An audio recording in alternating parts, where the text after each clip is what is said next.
Did you know that there is an international court that judges individuals? Did you know that Brazilians can be tried by this court for crimes against human rights?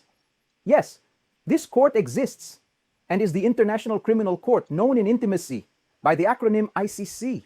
History shows us that the concern in setting limits to the action of men against their fellow men was a slow and long process of action of states or statesmen against foreign subjects, serfs, slaves, and others. It could take the hunger and sleep of many people accustomed to contemporary violence. Soon, small efforts to limit these atrocities appeared sporadically. In 1474, we had the first record of a trial of this nature. The condemned Peter von Ragenbach had violated, according to the court of 27 judges of the Holy Roman Empire, human and divine laws. But the story is not as simple as it may seem. This international action occurred at the end of the Middle Ages, was easier in a context in which sovereignty and national states were fragile. With the Peace of Westphalia of 1648, which put an end to the 30 Years' War, inaugurated the system of sovereign states. This makes the international accountability of individuals virtually impossible. At most, there would be some trials for international crimes, but always in domestic courts. The Treaty of Nursery, concluded with Germany at the end of World War I, provided for the creation of an international tribunal to try Kaiser Wilhelm II for international and war crimes. On that occasion, justice ended up being held hostage by politics, and the Kaiser, who took refuge in the Netherlands, was never tried for the alleged crimes. That is the First War. Called the era of the Great War, had terrified the world, especially Europe.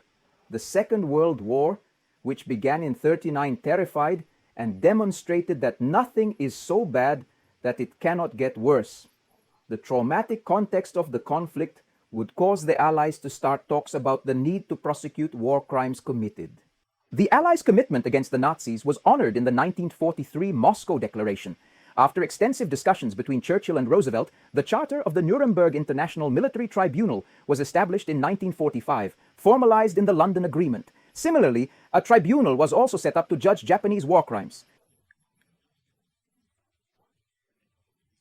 This court would become known as the Tokyo Tribunal. The criticism was enormous. In fact, what was observed was the choice of the accused based on political criteria. Again, politics overriding justice. In the early 1990s, with Brazil's positive vote, two other tribunals were created, one dedicated to judging crimes committed in the territory of the former Yugoslavia. The other is to judge the atrocities committed in the Rwandan conflict. What is common between these tribunals that I have just mentioned? They were all created after the fact, called tribunals. Haddock, in other words, were created specifically to judge a crime committed. As we can see, these tribunals were created by decision of a small group, even if, as in the case of the United Nations Security Council, it is an institutionalized group.